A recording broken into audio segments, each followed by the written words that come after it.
Assalamualaikum warahmatullahi wabarakatuh. Ya, welcome back to my channel Siska Wahyunitia Srotnaulandari. Halo, apa kabar Bapak Ibu Guru BK di seluruh Indonesia? Semoga senantiasa sehat selalu ya, dan tetap semangat tentunya. Nah, kemarin hari Minggu tanggal 22 September, teman-teman kita sudah ada yang mengikuti ujian PPG Piloting 1. Nah, di sini saya akan share beberapa soal yang berkaitan dengan soal-soal kemarin gitu ya. Bisa dibilang itu adalah FR. Nah, oke, sebelumnya bagi Bapak Ibu Guru BK yang belum subscribe, silakan untuk klik tombol subscribe-nya dan juga aktifkan loncengnya agar selalu mendapatkan notif saat nanti saya share beberapa soal lanjutannya begitu ya. Dan juga terima kasih untuk Bapak Ibu Guru yang sudah setia selalu mengikuti update dari channel YouTube saya tentunya. Silakan bisa di-share juga ke teman-teman yang lain. Semoga bermanfaat. Nah, kali ini kita langsung saja mulai dari soal yang pertama. Nah, di soal pertama ini beberapa siswa tertangkap dalam razia motor karena tidak memiliki surat-surat kendaraan yang lengkap dan pelanggaran lalu lintas lainnya. Kasus ini kemudian disampaikan kepada pihak sekolah. Sebagai guru bimbingan dan konseling, tindakan apa yang paling tepat dilakukan untuk menangani kasus ini? Apakah dengan A, mengadakan bimbingan bersama pihak berwajib dan sekolah untuk memberikan pemahaman terkait pelanggaran yang dilakukan serta konsekuensinya, ataukah mengadakan bimbingan kelompok untuk membahas masalah kedisiplinan dan tanggung jawab siswa dalam berkendara, ataukah C, memberikan layanan informasi kepada seluruh siswa mengenai peraturan lalu lintas dan pentingnya memiliki surat-surat kendaraan yang lengkap, ataukah D, menegur siswa secara langsung dan memberikan peringatan keras agar tidak mengulangi kesalahan yang sama, ataukah E, menghubungi orang tua siswa untuk meminta mereka mengatasi masalah ini secara langsung tanpa keterlibatan sekolah. Nah, bagaimana kondisinya jika semacam ini?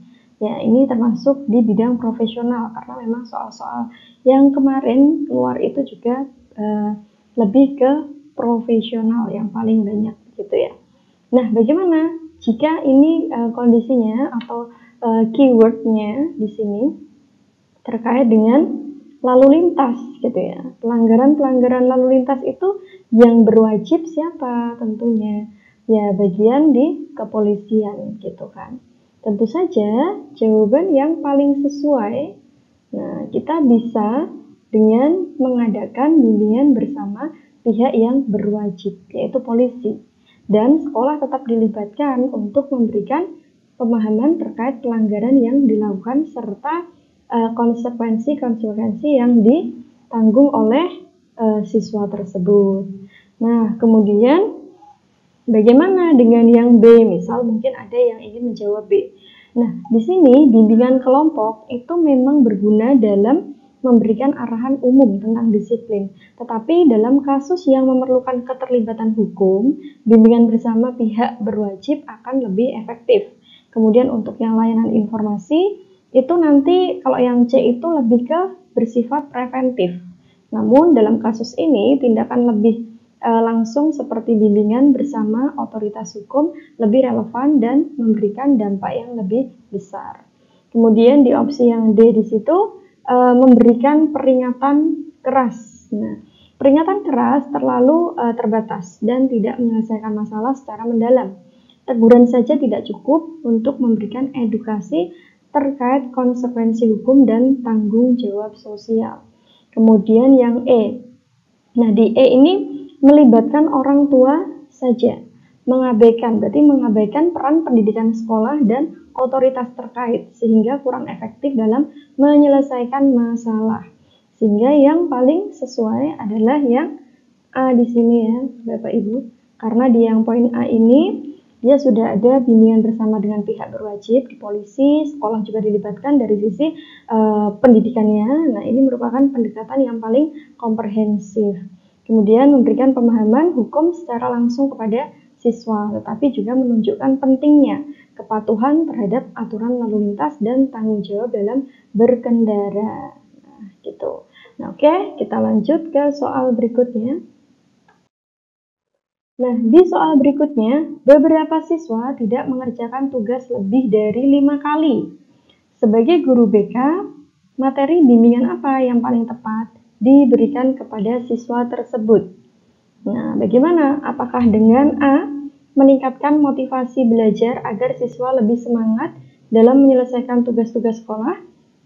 Ataukah B, mengajarkan manajemen waktu agar siswa lebih teratur dan mampu menyelesaikan tugas tepat waktu? Ataukah C, memberikan layanan informasi tentang pentingnya disiplin dalam pendidikan? Ataukah D, membahas akibat buruk dari kelalaian dalam mengerjakan tugas, termasuk konsekuensi akademis yang mungkin mereka hadapi? Ataukah E, mengadakan bimbingan kelompok untuk siswa yang memiliki masalah serupa, agar mereka saling mendukung dalam menyelesaikan tugas? Nah, bagaimana ketika ada siswa yang tidak mengerjakan tugas sampai lebih dari 5 kali? Bagaimana guru BK ini? Nah, berarti dengan permasalahan ini kita bisa dengan cara mengajarkan manajemen waktu agar siswa lebih teratur dan mampu menyelesaikan tugas secara tepat waktu. Nah, ini yang B. Nah, bagaimana dengan opsi yang lain? Kalau yang di opsi yang B di sini, karena masalah utamanya itu adalah siswa yang tidak mengerjakan tugas. Nah, disebabkan di situ ketidakmampuan, berarti kan dia ketidakmampuan mereka dalam mengatur waktu. Mengajarkan manajemen waktu akan membantu siswa memprioritaskan tugas dan kegiatan mereka, serta membuat jadwal yang realistis untuk menyelesaikan tugas tepat waktu. Untuk yang opsi A, meningkatkan motivasi belajar, itu bagus, penting juga. Namun masalah yang berkaitan dengan tugas yang tidak dikerjakan lebih dari 5 kali, kemungkinan besar berkaitan dengan kurangnya keterampilan dalam mengatur waktu. Bukan semata-mata hanya untuk motivasi. Jadi sebenarnya di sini kalau misalnya soalnya lebih spesifik lagi, misalnya disebutkan tidak mengerjakan lebih dari 5 kali itu karena mungkin memang dia pemalas misalnya sehingga kurang motivasi, atau mungkin masalah di manajemen waktunya. Nah, itu sebenarnya masih kurang spesifik ya di dalam soal ini Bapak Ibu. Nah, sehingga untuk yang C, layanan informasi tentang disiplin, itu lebih bersifat preventif kalau informasinya. Itu berarti belum terjadi, begitu kan, tindakan pencegahan. Kemudian yang D, membahas akibat buruk. Akibat buruk di sini lebih menekankan pada konsekuensi yang negatif, namun tidak memberikan solusi atau keterampilan praktis untuk membantu siswa mengatasi masalah tersebut. Kemudian untuk yang E di sini menyampaikan bahwa bimbingan kelompok gitu ya. Bimbingan kelompok itu dapat membantu, tetapi bimbingan individual mengenai manajemen waktu akan lebih efektif dalam menangani masalah secara spesifik dan memberikan solusi yang personal. Karena di sini tadi sebenarnya memang dia beberapa siswa, sehingga kita bisa menggunakan bimbingan kelompok sebenarnya ya. Memberikan bimbingan kelompok untuk siswa yang memiliki masalah yang serupa, agar mereka saling mendukung dalam menyelesaikan tugas. Nah, jadi bimbingan kelompok kalau misalnya ada beberapa, bukan hanya satu siswa, bisa. Cuman mungkin ini masalahnya tadi ya, di dalam soal ini sebenarnya kalau saya lihat kurang jelas gitu ya. Tidak terlalu spesifik, dia itu sebenarnya akan lebih mengarah ke yang mana gitu. Nah, ini mengajarkan manajemen waktu agar siswa lebih teratur dan mampu menyelesaikan tugas secara tepat waktu. Karena di sini materi ya, materi bimbingan. Jadi kita juga yang ditanyakan adalah materinya, masalahnya. Nah, materi itu kan bukan hanya mengadakan bimbingan kelompok. Mengadakan bimbingan kelompok itu kan berarti metode atau layanan yang diberikan dengan menggunakan bimbingan kelompok. Tapi di sini di dalam soal ini yang ditanyakan adalah materi bimbingan apa, nah, yang paling tepat diberikan kepada siswa. Nah, kemudian kalau di sini ini meningkatkan motivasi belajar agar siswa lebih semangat. Misalnya masih bingung ya di sini karena soalnya sangat ambigu sekali gitu ya. Ternyata ada jebakan juga di sini. Nah, di soal yang kedua di sini, kata meningkatkan motivasi belajar agar siswa lebih semangat dalam menyelesaikan tugas-tugas itu masih kurang spesifik untuk target di soal ini. Materi bimbingan. Nah, materi bimbingan itu harusnya jelas. Misalnya mungkin kalau misalnya ingin memberikan motivasi belajar, langsung saja misalnya mengajarkan atau mungkin lebih ke ini ya, pembuatan materi-materi yang berkaitan dengan motivasi belajar. Kalau di sini jelas, di B ini dia manajemen waktu itu kan materi. Materi manajemen waktu agar lebih bisa teratur dan mampu menyelesaikan masalah ini secara tepat gitu ya, tepat waktu. Nah, ini juga pemberian layanan. Kalau C, dia layanan informasi tadi. Ini sangat jelas bukan gitu. Kemudian di sini membahas akibat tadi juga bukan. Nah, jadi hati-hati meskipun di sini beberapa siswa tidak mengerjakan tugas, tapi yang ditanyakan adalah materinya, bukan layanannya. Sehingga layanan bimbingan kelompok tidak sesuai. Gitu ya, Bapak Ibu, semoga bisa diterima begitu penjelasannya. Karena di sini tadi peningkatan targetnya, meningkatkan motivasinya, tapi yang diminta adalah materinya. Kalau materi, kita lebih ke materinya manajemen waktu begitu. Oke, kita next ke soal berikutnya. Nah, seorang guru BK sedang mendengarkan keluhan seorang siswa yang merasa tertekan karena masalah keluarga dan kesulitan di sekolah. Guru tersebut memperlihatkan perhatian penuh kepada siswa dengan cara mendengarkan tanpa menyela, memberikan kontak mata, dan memberikan isyarat nonverbal yang menunjukkan bahwa guru tersebut benar-benar mendengarkan. Teknik yang dilakukan oleh guru BK tersebut adalah apakah ini tekniknya konfrontasi, refleksi, attending, atau penafsiran, atau eksplorasi. Nah, bahwa di layanan bimbingan konseling itu kita harus menggunakan teknik-teknik yang tepat ya, sesuai dengan kondisionalnya gitu. Nah, jawaban yang sesuai adalah yang mana? Yang attending. Nah, ini adalah tekniknya attending. Kenapa teknik attending di sini? Nah, alasannya apa? Yang C. Di sini karena teknik ini melibatkan pemberian perhatian penuh. Tadi disampaikan di sini. Nah, ini memperlihatkan perhatian penuh. Kepada siapa? Kepada siswa dengan cara mendengarkan tanpa menyela. Nah, kemudian di situ juga terdapat komunikasi verbal maupun nonverbal seperti eye contact, kemudian gerakan kepala, isyarat yang menunjukkan kesediaan untuk mendengarkan secara aktif. Nah, teknik ini bertujuan untuk membuat siswa itu merasa didengar dan dipahami. Lalu bagaimana dengan teknik konfrontasi gitu ya? Nah, teknik konfrontasi di sini biasanya digunakan untuk menantang atau memperlihatkan kontradiksi antara kata-kata dan tindakan klien yang tidak sesuai dengan deskripsi situasi ini. Nah, saya berikan contoh terkait dengan teknik konfrontasi misalnya. Misal, klien kita itu sedang sedih gitu ya. Cerita yang dia ceritakan itu sedih maknanya gitu. Tapi wajahnya dia tidak terlihat sedih sama sekali. Sehingga itu terjadi kontradiksi. Dan kita perlu menanyakan, di sini teknik konfrontasi dalam kondisi yang seperti itu kita bisa sampaikan seperti ini misalnya. Oke, tadi Ibu perhatikan saat kamu menceritakan kisah sedihmu, tapi Ibu lihat wajah kamu terlihat senang, ada senyuman di situ. Maksudnya apa di balik senyuman tersebut? Nah, itu bisa kita sampaikan semacam itu. Nah, jelas ya, Bapak Ibu. Kemudian teknik refleksi. Bagaimana dengan teknik refleksi? Ini melibatkan pengulangan atau parafrase dari apa yang telah dikatakan oleh klien untuk menunjukkan pemahaman tetapi tidak sekedar mendengarkan secara aktif. Jadi di situ kita mengulang gitu ya, teknik pengulangan parafrasenya dari apa yang telah dikatakan klien tadi, yang merefleksikan saja gitu ya, apakah pemahaman kita itu sama gitu kan, itu kita merefleksikan. Nah kemudian bagaimana dengan penafsiran?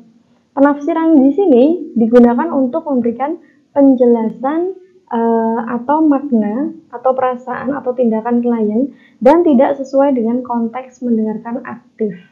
Nah itu memberikan penjelasan. Nah, kemudian kalau untuk yang explore itu lebih fokus pada penggalian informasi yang lebih dalam masalah klien.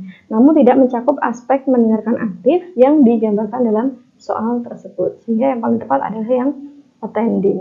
Nah, jadi ada banyak sekali teknik-teknik dalam layanan konseling. Nah, ini beberapa di antaranya. Mungkin silakan next, semoga saya bisa menjelaskan sesuai dengan sekalian kalimat-kalimat contohnya begitu ya di setiap tekniknya. Jadi silakan Bapak Ibu untuk selalu mengaktifkan loncengnya agar selalu mendapatkan info terupdate. Oke, kita next ke soal berikutnya. Nah, di soal ini seorang guru BK di SMA ingin memahami lebih tentang permasalahan pribadi dan sosial yang dihadapi oleh siswa kelas 11. Beberapa siswa terlihat mengalami penurunan motivasi belajar dan sering tampak murung di kelas. Untuk mengetahui penyebab dari masalah tersebut tanpa menggunakan tes formal, guru BK memutuskan menggunakan instrumen non-tes. Instrumen non-tes apa yang paling tepat digunakan dalam situasi ini? Apakah dengan tes kepribadian, ataukah wawancara, atau tes IQ, atau tes minat bakat, atau tes kemampuan verbal? Nah, di sini silakan kita pahami terlebih dahulu. Targetnya apa? Target guru BK adalah ingin memahami lebih dalam tentang permasalahan pribadi. Nah, prisos ya, pemahaman pribadi sosial yang dihadapi oleh siswa di kelas 11. Nah, terkait apa? Karena terlihat beberapa itu mengalami penurunan motivasi belajarnya dan sering tampak murung di kelas. Kita bisa dengan menggunakan apa kalau dari pilihan ini ya. Nah, tentu saja kita bisa menggunakan karena dia non-tes gitu kan, yang disampaikan instrumen non-tes ya kita bisa gunakan yang wawancara. Nah, dengan wawancara kita bisa langsung berbicara dengan siswa secara personal dan mendalam. Dengan wawancara juga kita bisa mengeksplor masalah yang mungkin dialami siswa baik dari aspek pribadi, sosial maupun akademik. Instrumen ini tidak menuntut adanya penilaian standar atau formal seperti pada tes dan lebih mengutamakan pendekatan secara interpersonalnya. Nah, bagaimana dengan tes kepribadian di opsi yang A ini? Nah, di opsi yang A ini adalah tes formal dan digunakan untuk mengukur aspek kepribadian siswa, sehingga bukan merupakan instrumen non-tes. Kemudian tes IQ jelas, itu merupakan tes standar yang digunakan untuk mengukur kemampuan secara intelektual dan verbal siswa dan tidak sesuai untuk menggali masalah sosial atau pribadi. Kemudian opsi yang D, minat bakat, itu lebih ke instrumen berbasis tes yang bertujuan mengukur potensi minat bakat siswa. Nah, itu juga bukan metode di non-tesnya. Sehingga jawaban yang tepat yang wawancara. Oke, kita lanjut ke soal berikutnya. Di soal nomor 5, seorang guru BK di SMA merasa perlu untuk lebih memahami masalah yang dihadapi oleh siswa di kelasnya. Beberapa siswa tampak kurang termotivasi dan mengalami kesulitan dalam belajar. Untuk itu, guru BK memutuskan untuk menyusun instrumen non-tes berupa pedoman wawancara terstruktur.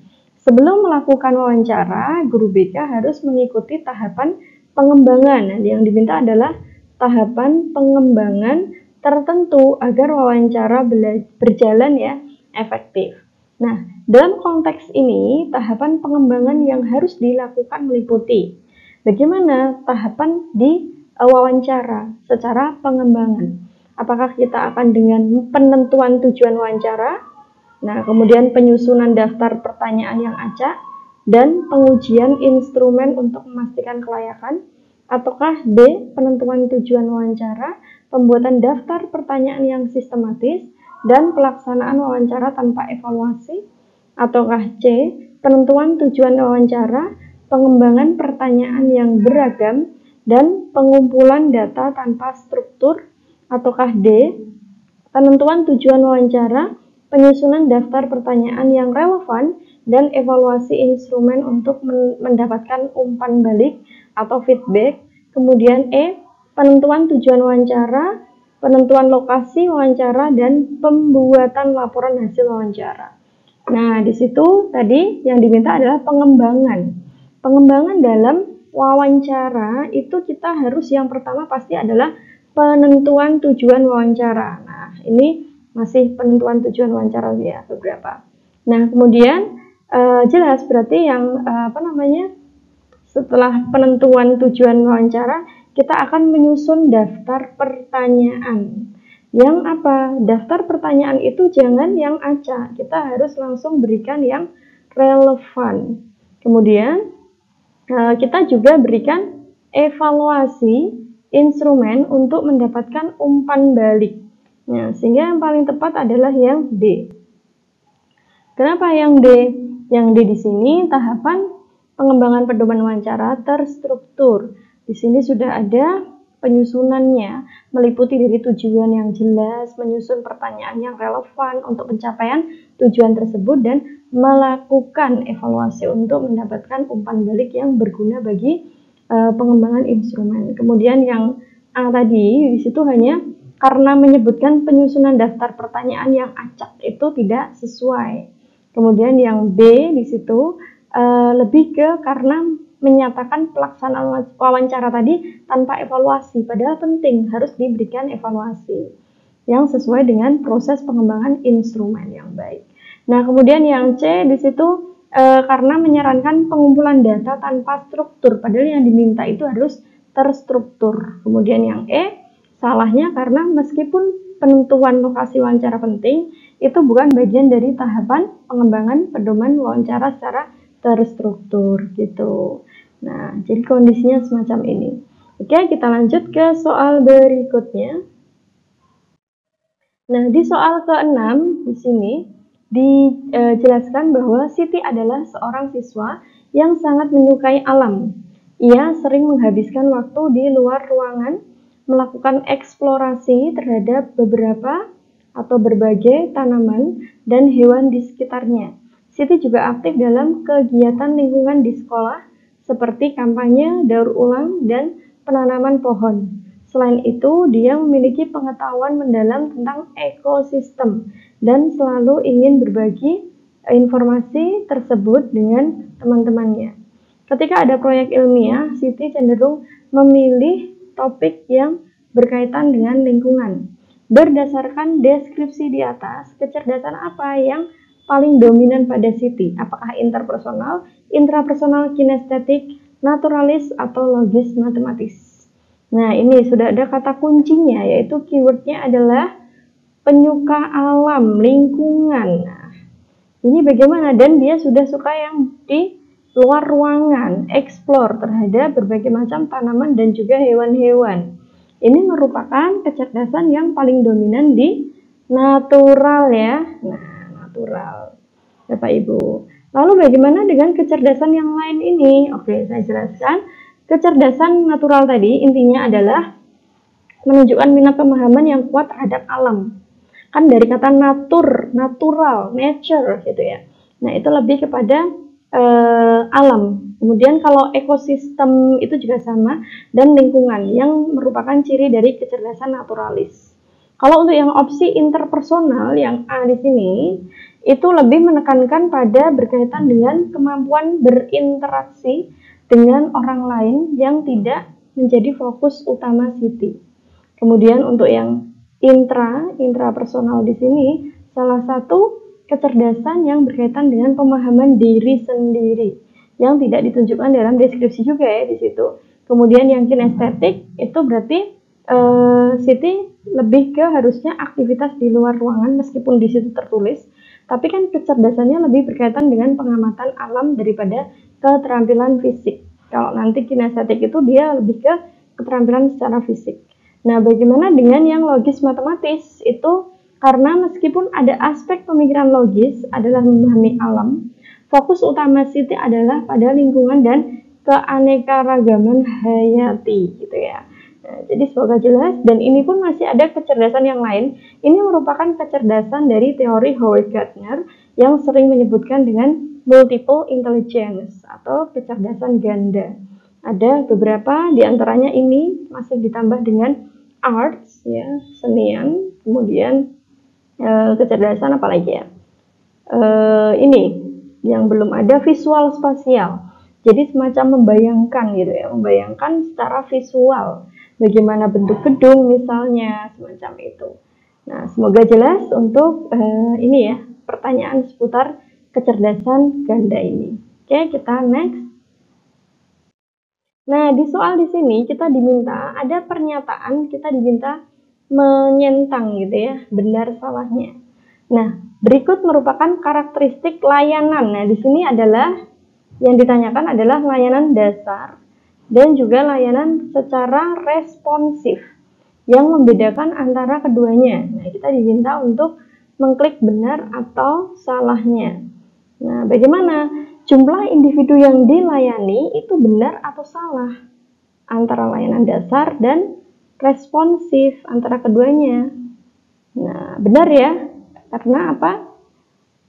Berbeda-beda kan di situ. Nah, karena layanan dasar itu bisa semacam ketika kita di kelas ya, di klasikal gitu ya. Kemudian diberikan beberapa informasi yang itu basic gitu ya. Nah, kalau untuk yang responsif itu masalah yang harus segera gitu kan. Kita saat tidak ada janjian apapun, tapi kalau misalnya masalahnya bersifat urgent ya kita harus segera berikan layanan tersebut. Dan biasanya itu pun bukan layanan kelas besar, tidak, hanya individual, biasanya seperti itu. Nah, kemudian pendekatan dan teknik yang digunakan. Nah, bagaimana? Apakah benar atau salah? Nah, pendekatan dan teknik yang digunakan. Nah, tentu saja ini benar ya. Nah, kemudian format kegiatan layanan yang dilakukan. Formatnya bagaimana? Format layanan yang dilakukan itu benar format layanannya. Lalu bagaimana dengan jenis aspek rumusan tujuan yang ditetapkan dan fungsi dari layanan yang diberikan? Bagaimana? Ya. Kalau di sini untuk yang jumlah individu yang dilayani, itu layanan dasar itu seringkali mencakup lebih banyak individu karena bersifat umum dan ditujukan untuk seluruh siswa, sedangkan responsif lebih individual dan berfokus pada siswa yang berkebutuhan khusus atau memiliki kebutuhan secara khusus.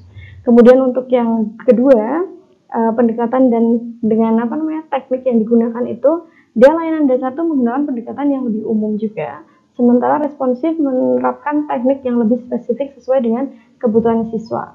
Kalau untuk formatnya, jelas di sana bentuk program, kelompok atau seminar untuk yang layanan dasar. Kalau responsif lebih ke konsultasi individu atau kelompok kecil, itu bisa. Kemudian untuk yang selanjutnya, bagaimana dua hal yang belum saya jawab ini? Nah, silakan Bapak Ibu Guru mencoba untuk menjawab benar atau salah di dua soal ini. Semoga bisa tepat jawabannya gitu. Nah, oke, itu tadi penjelasan dari saya untuk Bapak Ibu Guru bagi yang ingin mengikuti bimbingan untuk belajar persiapan biasa disebut dengan sekarang UTPK PPG Piloting 2, bisa langsung nge-DM di Siska, di IG ya, di Instagram Siska_Makbulo. Nah, langsung DM saja, nanti saya respon. Kemudian juga jangan lupa untuk follow Instagram saya ya Bapak Ibu. Kemudian juga bisa menyimak beberapa materi yang ada di TikTok belajar UPPPG. Nah, di sana sudah ada beberapa penjelasan dari bimbingan konseling khususnya begitu ya. Nah, oke. Thank you very much for your nice attention and don't forget for like, comment, and subscribe. Ya, Bapak Ibu, semangat untuk berjuang di Piloting 2. Semoga bisa sukses. Sekian, terima kasih. Wassalamualaikum warahmatullahi wabarakatuh.